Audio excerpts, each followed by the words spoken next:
from Global, leading Britain's conversation. The Nigel Farage Show.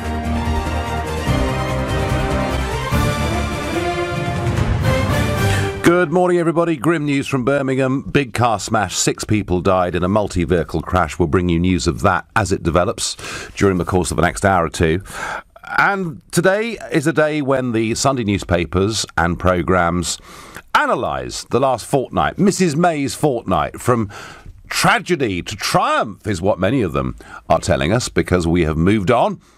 We will be moving on to the second phase of our, not just withdrawal, but we're going to start talking about trade.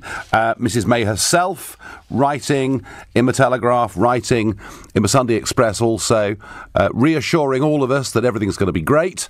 Not everybody is convinced by that, least of all me, because I think actually we're not now leaving on the 29th of March 2019. Even the date itself may slip, but effectively, and the Chancellor, Philip Hammond, couldn't have been clearer yesterday, that we go into a 2-year period in which absolutely nothing changes at all.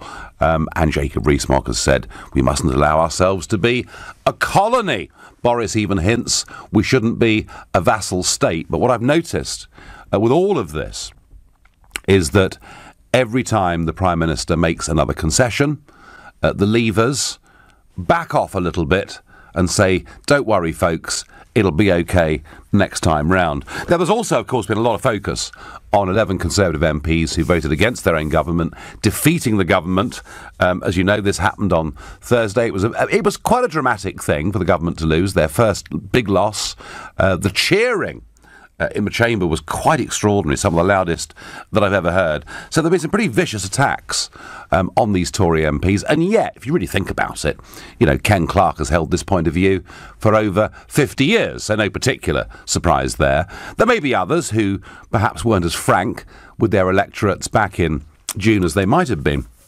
But to me, the story that everybody's been missing here completely is the real reason that the government lost. The real reason that Parliament will now have a veto if there is a deal at the end of the process is that actually it's the Labour Party that has been through the big transformation. Now look, during the election, Corbyn played it remarkably.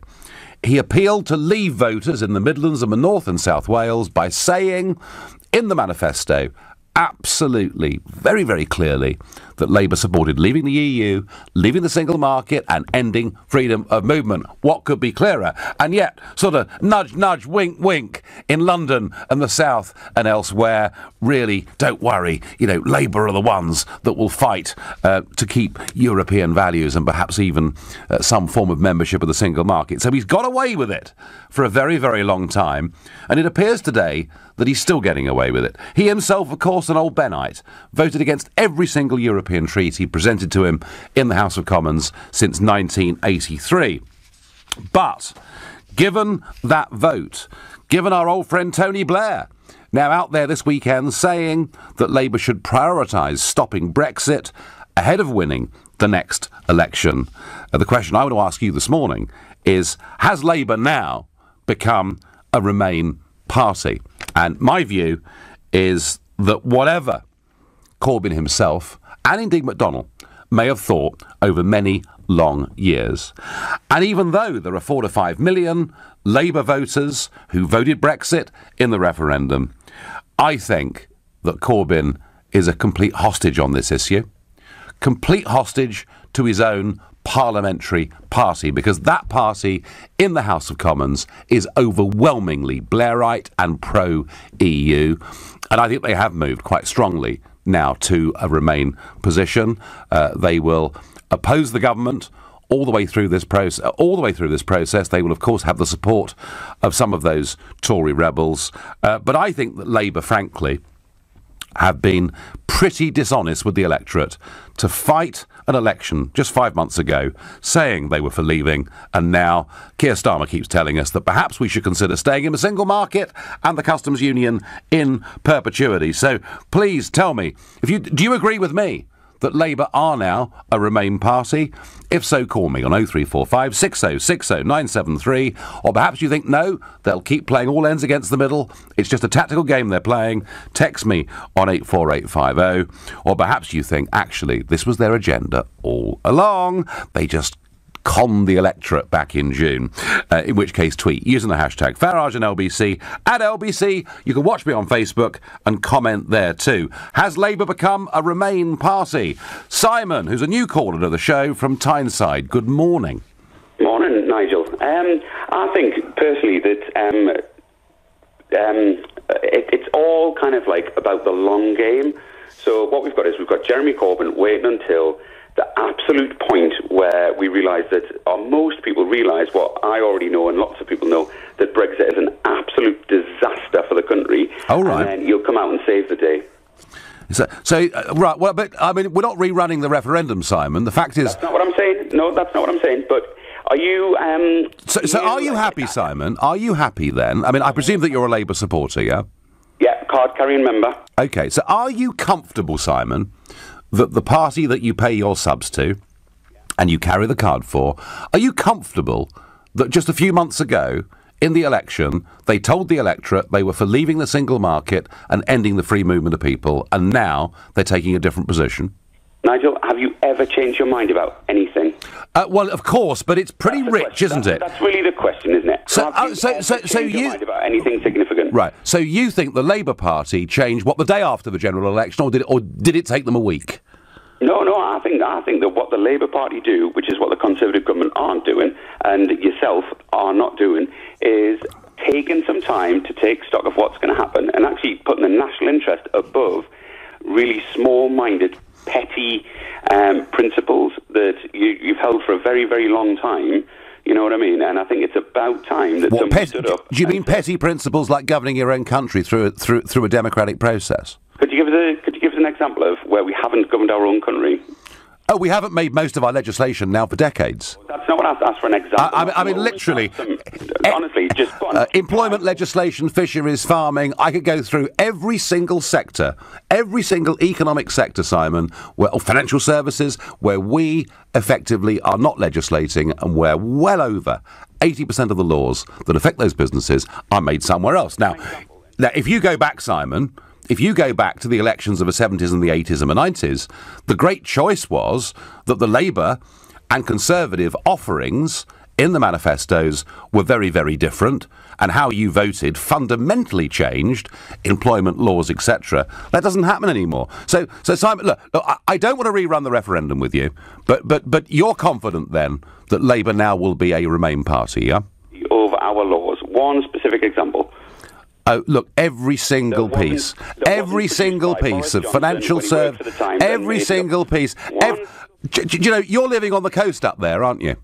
No, not at all. Actually, I'm inland, living in quite an urban area. All right, well, go to your nearest port at lunchtime, meet a fisherman, ask him what his quotas are for this month, and then ask who set them, all right? But you're trying to have a different debate. I'm asking you, were Labour honest with the electorate in June? In our relationship with Europe, and that's the best you can come up with. Go and meet a fisherman. Really? Go and meet. I tell you what. Go into Newcastle tomorrow. Go and see a firm of insurance brokers. Go and meet any commercial industry based in Newcastle or anywhere else up there, and find out where every single rule they have to abide by comes from, and you'll find it comes from somewhere else. Simon, I'm not going to rerun the referendum with you. Nigel, can I just say one last thing before you hang up on us, which you have done twice previously? Well, not surprising given the way this conversation's going, is it? Well, no, this is a debate, conversation, you know. I'm asking you, have Labour become a Remain party? Then I would say Labour are becoming a Remain party. Okay, because fine. They realise the utter disaster that Brexit is going to be. Fine, no, Simon, that's fine. I'm going to move on. I'm going to move on. Thank you. Labour is becoming a Remain party, Simon says, and he's proud of that. And he thinks they're perfectly entitled to have changed their mind since the general election in June. And I think if Simon is right, that they are becoming a Remain party, it is an act of extraordinary dishonesty. That's my view. What does Mark in Sevenoaks think? Good morning. Hi. First of all, I think we need to point out that the vast majority of Labour Labour MPs did support Remain in the in the referendum, over 90%, I think. Yep. And the problem now with the polls is that, according to my calculation, there are about 340 Remain constituencies with Remain MPs in them. I think that the Labour Party said that they were going to support support Brexit because they considered it to be the will of the people, rather than because the MPs had changed their minds. I mean, even Theresa May didn't say she'd changed her mind on the situation when interviewed. And no, that's true. The polls are now indicating that the people who didn't vote in the referendum because they were too young, perhaps, or the people who didn't vote because they just didn't know what would happen, seem to be making up their minds that they're worried about Brexit, and that is the way things are going. I think we need to be clearer about Brexit in one respect. I think that independence is the wrong word to use, because we want to be interdependent with people to trade with them. I think flexibility is the thing that we need from the EU. Well, we haven't seen much of it, Mark, have we? No. In the negotiations, I mean, the only side that's had to show flexibility has been us again and again and again. I think that there's a problem in principle with the way in which the EU think, in the sense that in everything you need to balance standardization, gives you convenience, with flexibility, which allows you to experiment and improve. Mark, these are all arguments about, mutual recognition of standards and how much freedom and competition we can have outside the single market, or whether we, as the Chancellor says, should stay aligned. But my basic premise, Mark, is that I think the Labour Party, frankly, were dishonest with the electorate. They did it to get Leavers to vote for them, and they're now becoming a Remain party. Would you agree with that? On that strict point, the problem with... I mean, I would agree with everything that you said, apart from the point you made about honesty. Mm-hmm. Because I don't think that any of the Labour MPs said that they had changed their mind. No. Mark, you're right. The majority of people wanted it. Mark, overwhelmingly, Mark. That may not be the case. Mark, overwhelmingly, it's a Blairite parliamentary party. You're absolutely right. 90% of them did back Remain. It's just that they stood on a manifesto that was somewhat different. That's all I'm saying. Mark, I thank you for your points and your call. You're listening to the Sunday edition of the Nigel Farage Show, exclusively on LBC. It's 10:15.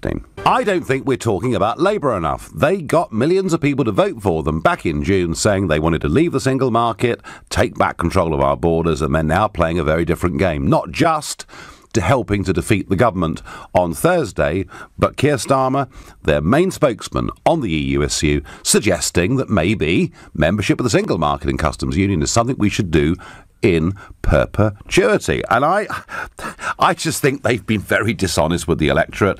I think Labour are becoming a Remain party. That's my feeling. I wonder what Sylvia in Putney thinks. Hello, Nigel. It's lovely to speak to you. Good morning. Morning. I think we're witnessing, sorry, I've got a funny throat. I think we're witnessing the same modus operandi that was going on pre-1997 election.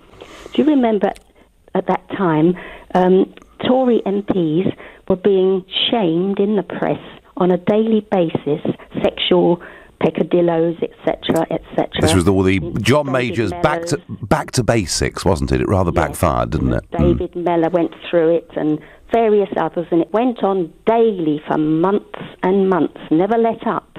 When one subject was going out of the press, another one came in, and we've been witnessing this over the last 6 months. And this is I call them the Moriarty gang, which is led by... We need Sherlock Holmes to get to the back of it to see what they're actually doing. And this is Tony Blair, Alistair Campbell, Mandelson, the woman whose name I've forgotten, Miller. Gina Miller, yeah. Gina Miller, and those people. And that's the Moriarty gang. And they're doing it behind the scenes. And first you bring down the Tory government, and then you move in. And this is what's been going on for the last 6 months. And on top of that, the Remainers have become too confident. They've seen what we've witnessed as a demise of UKIP. Now, I'm one of those people. I have to vote Tory to keep the Labour out. And I want to vote UKIP. And this is what's been going on. So I suggest to all those who want to come out of Europe now, get to UKIP en masse. Let those 17.4 million of us. The difficulty is, Sylvia, that there are millions of people like you out there. I know from my years of leading UKIP and standing for UKIP that people would say, well, Nigel, we absolutely agree with you, but in this constituency, we've got to vote Labour, otherwise the Tories will get in. And then you go 100 miles south and they say, Nigel, we absolutely agree with you, but we've got to vote Tory to stop Labour getting in. And it's very, very difficult. I mean, for UKIP to have got... I look back on it now and think, for UKIP to have got 4 million votes in a general election, 4.5 million votes in a European election, given the nature of our first past the post system, was of itself quite an achievement. But Sylvia, in reality, are millions really going to say, right, this time we won't worry about a Corbyn government or a May government, we'll vote for the party that supports our view? Are they really going to do it? If we did it en masse, this would frighten the life out. Oh, it would, if. But that's my question, Sylvia. Would people do it? I don't know. You see, I can't take the risk that they will. I want to do this. Well... And all those Labour people, they're now voting Labour, and people are even voting Liberal Democrats. Would you believe in these by-elections? Sylvia, you are a Leave, clearly a very passionate Leave supporter. But let me just suppose there was a general election next week, all right? And you've got Mrs May with her very soft form of Brexit, or Jeremy Corbyn as the runners and riders to be the next Prime Minister, and UKIP and the Lib Dems. Who would you vote for next week? Well, you see, this is my dilemma. Well, no, listen, you don't have to answer that. The fact you've got that dilemma shows you just how difficult it is to change British politics. It's a great call. I thank you. Now, joining me now is John Mills. He's one of Labour's... no, right, I apologise. He's not with us yet. David is my next caller from Norwich. David, good morning. Good morning, sir. How are you? Good, I'm fine, tine you. And you?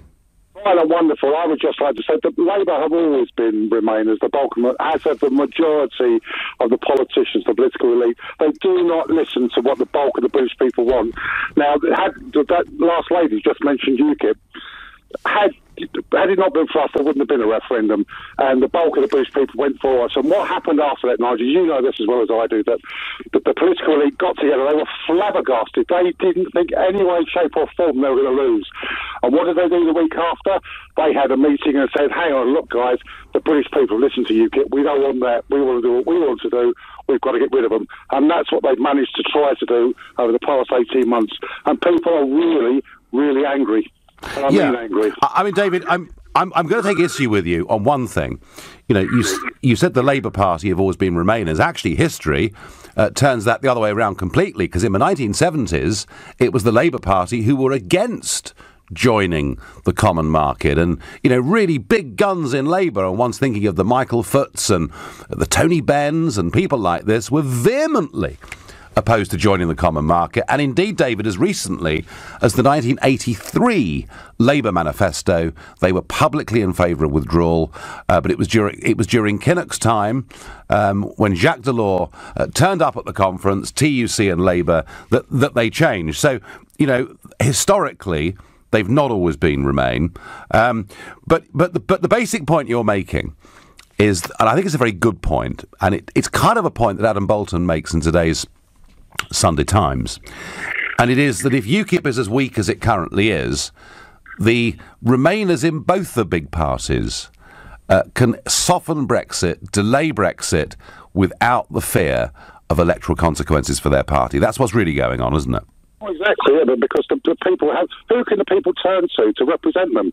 They know the Conservative Party in the main wants to remain, the Labour Party, everybody, the political system wants to remain. But the everyday, man on the street, the normal British person, there's no one to stand there represent them. No, I know, and David, and yet, and I completely understand the argument, but the phone call I had on before you, don't know whether you heard it, Sylvia, she's a passionate Leaver, UKIP supporter, yet she votes Tory to stop the Labour getting in. I don't know what the answer is. David, I thank you very much indeed for your call. Labour are a Remain party, I get by text. Hopefully remain in opposition, says Peter in Lancing. Good work pouring sunlight on the Labour Brexit position. Nobody else seems to be doing that, says Dee from Dulwich. I'm a Labour Party member. I think you were right. They have become Remainers and sold us out, says Tamsin in Woolwich. Nigel, Labour are just being typically opportunistic, and like all the mainstream parties, they're split on Brexit, says Gary from Hillingdon. Well, the truth is that the Labour vote in the country might be split on Brexit, because of those that voted Labour in June of this year, I think it is somewhere between 4 and 5 million that voted Brexit in the referendum the year before.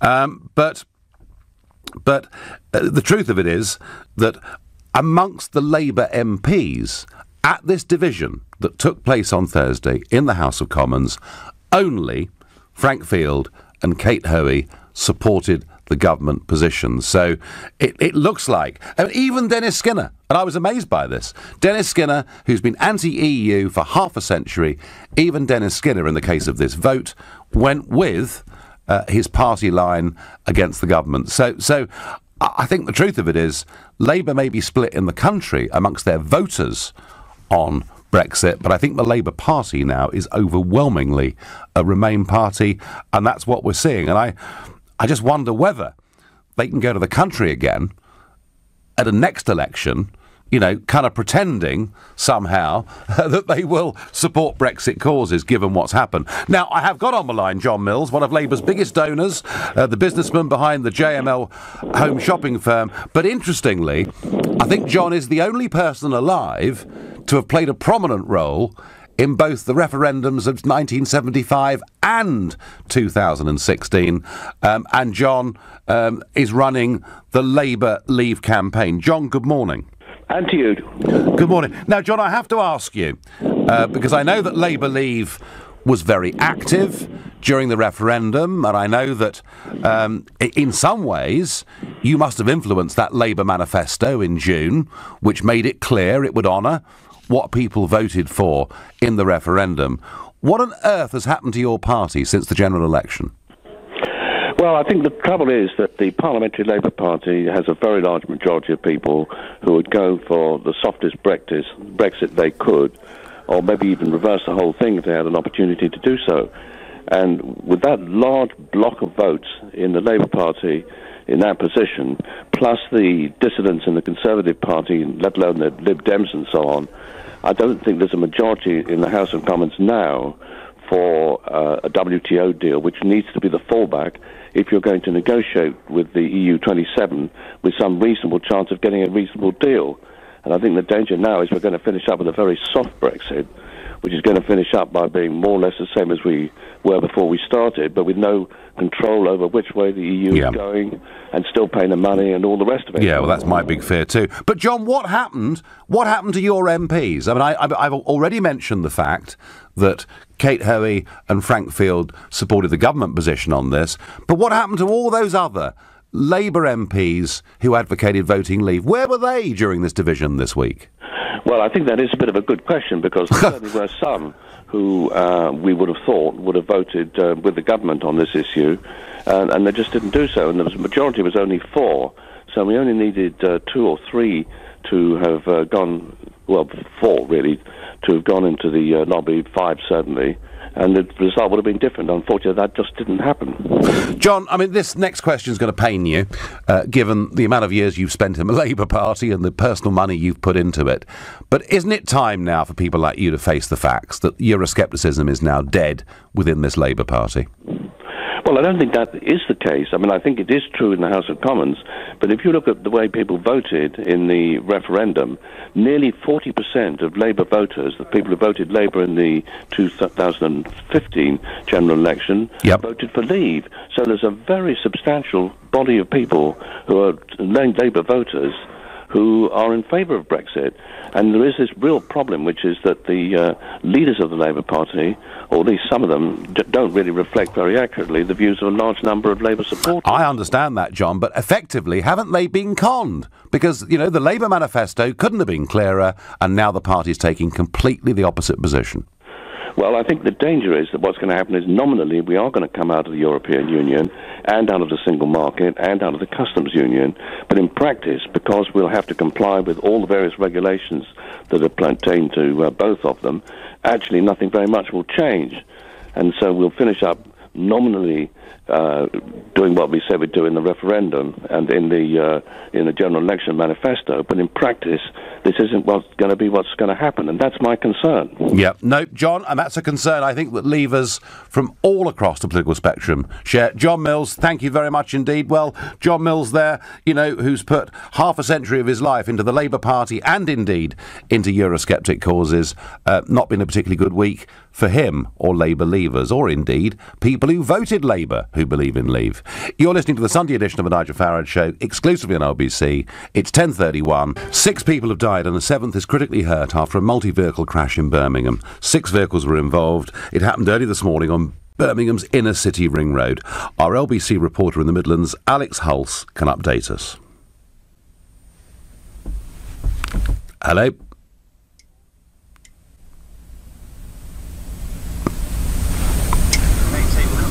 Right, we'll come back to Alex in a second. We're very good at losing lines this morning. On a lighter note than that horrendous crash, you may have seen that Georgia Toffolo, known as the Toff, has won I'm a Celebrity, Get Me Out of Here, and she is a big Tory supporter and Brexit supporter, and she said Jacob Rees-Mogg is a sex god. He's so clever. I just love him. So I don't quite know what Jacob makes of that this Sunday morning. And some more Donald Trump news. Donald Trump not welcome in a London borough after a council have passed a motion opposing the US president's visit. And yeah, the Royal Borough of Greenwich have decided that the bigoted US president should not visit their borough. Quite what they're going to achieve by that, I don't know, but I'm sure they feel really, really good about themselves. OK, I've got Alex Hulse back, LBC's reporter in the Midlands. Alex, good morning. Yes, hello. This happened, as we know, on a stretch of the road in the Edgbaston area, Lee Bank Middleway. That borders the city centre and leads from one of the city's main night spots, Broad Street, to the east of the city. It would have been very busy with people heading home from nights out. It can get quite congested as well. And it was in an underpass under the Belgrave interchange where emergency services were called at about 1:10 this morning. West Midlands Ambulance Service say a taxi ended up on its side, with the driver and his 2 passengers being confirmed as having died. 3 men in another car were killed. They were thrown out of their car. A 4th was taken to hospital. And I've just been speaking with Murray McGregor, who's a spokesperson with the service. He's been telling us a bit more about what the scene was like when his teams arrived. Very quickly they assessed all of the people in those vehicles. It was immediately obvious that some were extremely seriously ill, and it's a case of prioritising those. To put it into perspective, we've held a debrief with all of our staff involved in it. We took them off the road to make sure that we could talk to them, just to sort of go through what exactly has happened. We've also offered them further support today and ongoing. Well, we've been told 3 other cars were involved. They were trying to swerve to avoid getting involved. The road's expected to be closed for most of the day, and it could mean some Christmas shoppers coming into the city could be held up. West Midlands Police say they're investigating what's caused the accident, describing it as upsetting and very difficult. Alex, thank you for updating us on that horrendous situation that's occurred in that underpass in Birmingham overnight. Please drive safely, everybody, over the Christmas holiday. Back to the Labour Party. They stood in that election. They appealed to Leavers and Remainers, but the manifesto was perfectly clear. We're leaving the union, we're leaving the single market, we're taking back control of our borders. It now appears to be very, very different to that. They still say they accept we're leaving the European Union, but Sir Keir Starmer's position on the single market and customs union, well, he basically said last Sunday that he looked at the model that Norway had and he saw that as where we should be. And Norway is a member of the EU's single market. And interestingly, rather like Norway, the Norwegians voted twice in a referendum not to be members of the European club, and despite that, their government took them into the single market without ever asking them their opinion. Is that what Labour sees for us? Despite the fact we don't want it, if we had a Labour government, we'd get it anyway. That's how it begins to feel to me. Tony Blair tries to convince the public to repent of the sin of Brexit, I get on Twitter. Well, yes, I think that's exactly what Tony Blair wants to do. And he's going to go on trying. Of that, I've got no doubt. My next caller is Ben from Clacton in Essex. Good morning, Ben. Good morning, Nigel. Good morning. So, have Labour shifted, Ben? In my opinion, they haven't. The Labour Party policy is still to leave the market. And the reason they want a decent Brexit. Hang on a second, Ben. Hang on a second. Let's get our terminology right here. So the Labour position is to leave the union. Yes, I agree with that. It's not to leave the market, though. That's not so clear, is it? Well, the concern is that Priti Patel, the Conservative senior minister, and David Cameron at the time said they're going to have a bonfire of the regulations. Now, that means that employment legislation will be thrown out, and also maternity leave, all that sort of stuff that was actually gained from Europe to protect ordinary working people. A lot of them voted Brexit, and they'll be affected if... And the vote in Parliament wasn't to do with stopping Brexit. It was to do with stopping the government from having Henry VIII powers. Yes, I mean... to come back to Parliament and overrule Parliament sovereignty. And they voted against it because of the fact that you cannot have government ministers willy-nilly going off and making decisions which cannot be reversed in our sovereign Parliament. Well, I do understand that there is an argument for parliamentary sovereignty. Just it's a bit rich when it's being put by people like Ken Clarke, who spent their entire careers trying to get rid of the sovereignty of our parliament and hand it up to a higher set of institutions. But Ben, that aside, what Keir Starmer said in those interviews last Sunday couldn't have been clearer. He sees a Norway-style model as being the future for our country. And all I'm saying, Ben, and you could argue, if you want with me that Europe, gives us rights that we'd never have had. I mean, actually, I think we're quite a civilised country and we can manage our own rights for workers and everybody else. But Ben, isn't the point that for Keir Starmer to have said that last weekend is a long way away from the manifesto put before people back in June? Yes, but I was a senior trade union negotiator, and the council would come along with a load of cuts, and I would either have to work with them on these because they generally have the power to make the best deal we possibly can out of the situation. Now, if we're going to have Brexit, then we must protect working people, and if we don't protect working people, then it's a complete disaster because working people nowadays don't have many rights because of the legislation on tribunals, etc. And that's what I would accept Brexit if the rules on employment and maternity leave and all that sort of decent treatment of working people was allowed to stay. Ben, as a trade unionist, can you answer me something? What has open-door immigration done for the rights of British workers?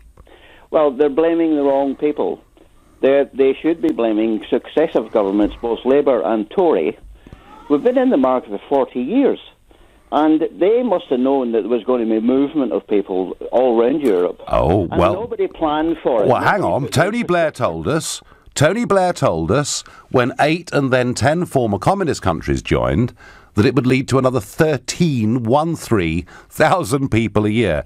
They got it completely wrong, Ben, didn't they?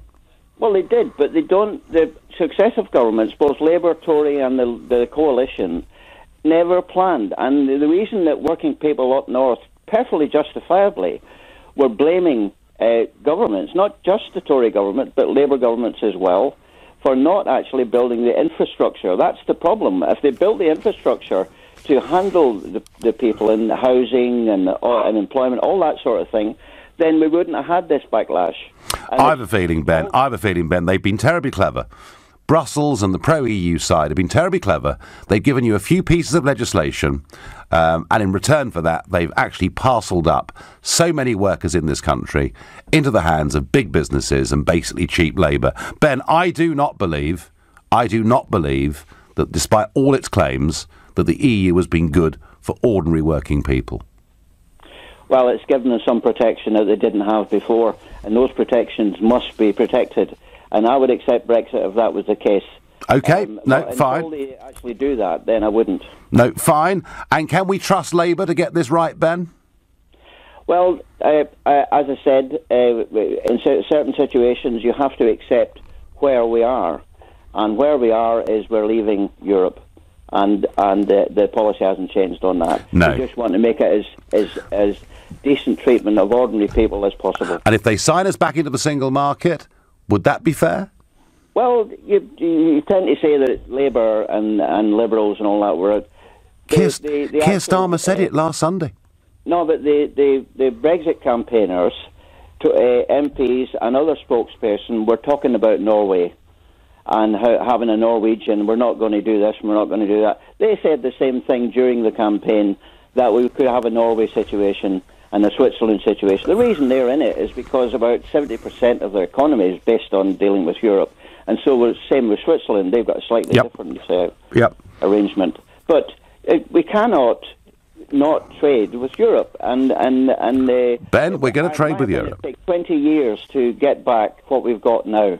Ben, there's a great big world out there. Some of us are really excited about it, others are not. I know. I thank you for your call. And Ben making the argument, an argument that is popular in parts of this country, that actually Europe's been great for us with lots and lots and lots of rights. I suspect they've actually cost us a bit more than that with the other hand. But hey, you're listening to the Sunday edition of the Nigel Farage Show, exclusively on LBC. It's 10:46. My view is that Labour managed to get a lot of votes in that general election by pretending to support not just leaving the European Union, they're still, they say, supporting that, but leaving the single market and taking back control of our borders, and they're now taking a very, very different position.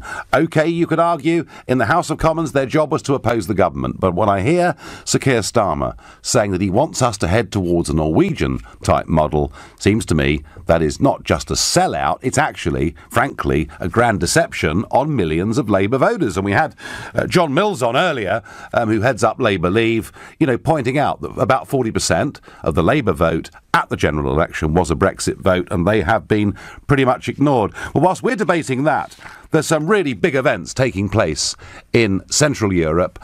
Overnight, a coalition government has been formed in Austria between the Conservatives, led by the 31-year-old Alexander Kurz, and the Freedom Party. Now, the Freedom Party have taken up some senior government positions. They will be described by everybody as being far right. A lot of that is to do with their foundation, quite a few retired SS officers, etc., who helped found that party many, many decades ago. But let me tell you what's really interesting. They have been a big force in Austrian politics for a very long time, and they, in 2000, went into coalition government. And I was a young MEP sitting in the European Parliament in Brussels, and the uproar about the Freedom Party being in government was such that diplomatic sanctions were put on Austria, and they even talked about going further with trade sanctions. They never quite happened. Fast forward to 2017, and we're not hearing a murmur of criticism really across, from Mr. Juncker or anybody else. They've promised to be good boys, and they've said they won't campaign for a referendum on leaving the European Union. But hey, the truth is, we know the Freedom Party are very, very strongly Eurosceptic. They're now in coalition government in Austria, and the argument that I keep making is however much the political class and the establishment and the liberal media in this country try to fight back against Brexit, I firmly believe the tide of history is still with those extraordinary events of Brexit and Trump that took place in 2016 and that are still rolling out in Austria, the Czech Republic and elsewhere across Europe. I still think, right at the heart of all of our big political debates across the West, is, do you believe that the nation state is the essential building block of everything that matters, or do you believe we should transfer up to a higher level? Anyway, that's what's happening in Austria today. Steve is going to comment on what's happening here with the Labour Party today. Good morning, Steve. Hi, Nigel. Thanks for having me on again. I think we need to recognise that Brexit isn't the biggest issue at the moment for the Labour Party. I think for most of people in the country it seems to be, but for the Labour Party, they've got one prime objective, which is to overthrow the Tories, and to do that they will do anything they can to get support, to get voters, and that's the reason they're being deliberately evasive, because they're trying to back two horses. Yeah, I mean, providing parliamentary opposition, Steve, I mean, I've got less of a problem with the way Labour voted this week than I have about what Keir Starmer's been saying and others have been saying in public. So, I do get the point about providing democratic opposition. But so your basic view is that winning the election is what matters, fine, and that they're prepared, and that they're prepared to be totally flexible with policy according to what suits, yeah? Well, I think they're trying to be publicly flexible to get votes. They don't want to lose half their voters. And when you think, wasn't it 70% of their constituencies, 70% of their MPs are in constituencies that voted to leave, and I think they understand that. So that's why they're trying to be a bit evasive about it. OK, so you still think then, so your view is they're still very much on the fence and we shouldn't prejudge which side of this argument they'll come down on?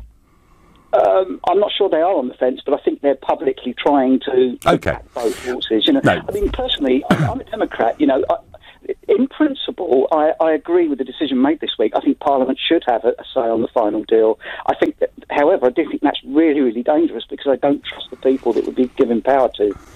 That's the issue for me. No, fair dues, Steve. I understand that they are trying to keep support from both sides of the argument, and I understand that, and I see that, and there are commentators, Steve, out there this morning making the same point you're making. That's the game that Labour will continue to play, but my argument, Steve, is there's been quite a big shift, and I think we're heading towards the position where Labour are going to fight the next election as effectively a Remain party, and by that I don't mean an attempt to rejoin the European Union, because they know that in a referendum the British public would reject that outright, but an attempt to keep us in something that closely resembles it. Steve, I thank you very much indeed for your call. It's not only the Labour Party being Remain, the Conservative Party and the media are all Remain, says Mark. Well, Mark, it's difficult to disagree with that, really, because the truth is, if you see this transition deal that the Prime Minister wants to tie up over the course of the next few months, it would mean that at midnight on the 29th of March 2019, that's if that date holds, nothing would change at all. We would still be paying money, we would still be subject to their laws, we would still have open borders. All that would have happened is we would have left in name only. And I am, well, surprised and perhaps disappointed that the Leavers in the Tory party are not being a lot louder than they are. Yeah, sure, Peter Bone's saying things. We've got Jacob Rees-Mogg saying things, Ian Duncan-Smith saying things, but too few of them, in my view, are saying very much, because they don't want to cause problems for the party, because they might let Labour in, and we get back to the same thing that dominates British politics. We have to support this party because we hate the other one a little bit more. Makes it very, very difficult to get genuine change in this country. Nigel Farage wanted a Norway deal before the referendum. Now you change your mind. I get on Twitter, no, I never advocated a Norway deal. What I did say, when Cameron said, wouldn't it be awful if we were like Norway or Switzerland, was they're in a damn sight better place than us. But being in a better place than us doesn't mean that's where I wanted to finish. And if we did finish up like Norway, well, I wonder, Mr. Starmer, if that meant we got back our fisheries, etc., we might be slightly better off as Norway, but it is not what we voted for. Let's be clear. Marion is calling me from Finchley. Good morning, Marion. Oh, good morning, Nigel. I've been enjoying all the conversations. An earlier caller some time ago, Simon, was pressing you to be specific about the way that the European Union has interfered with our laws and so on. And you weren't really specific enough with him. Marion, it doesn't interfere with our laws, it makes our laws. Indeed, it does. And I'm ringing about one specific point. Yeah. I read about it in July in connection with the dreadful Grenfell Tower tragedy. The British, the building research establishment, the British one, were concerned about the way that cladding was being applied to buildings, and it wanted the British standard, which is BS 8414, to apply, and MPs had recommended it should replace the wholly inadequate EN 13501. But the latter had come from the European Union, making it mandatory. So under EU law, the new British standard could only therefore be a voluntary and more expensive option. Now, that's just one. I mean, it's terribly... Well, Marion, I have to bow to your knowledge on this. I don't know those numbers. I do know that there were EU standards on building materials and on hazard, but I can't comment on the specifics of that because I don't know the answer. I don't know the answer. But, Marion, you know, whether it's safety or whether it's the environment or whether it's the right of employees, you know, the point about the referendum was we're saying, as a self-governing nation, we're good enough to do this stuff and to get it right for ourselves. And my sense is that Labour, since the general election, have decided that actually they want the EU to do this stuff and not us. Marion, I thank you for your call. We'll have to check those numbers about Grenfell. I mean, I knew something about this, but not all of it. Moving on, the Church of England has apologised to the relatives of a bishop for the way it investigated child abuse claims against him made decades after his death. A report into the handling of the case has criticised the Church's actions, describing its process as deficient. In a few minutes, I'll be speaking to the author of a report into this issue, Lord Carlisle, and we're going to debate this. But my question to you is, do we need new laws to protect the anonymity of those accused of sexual offences? Because I really do think we do. If you agree with me, call me on 0345 6060973. Or if you think, no, we need victims to come forward and therefore putting names out there matters, text to 84850. Maybe you're on the fence on this difficult moral issue, but you can tweet me any view or question using the hashtag Farage and LBC at LBC, and watch me on Facebook. We're live from London next.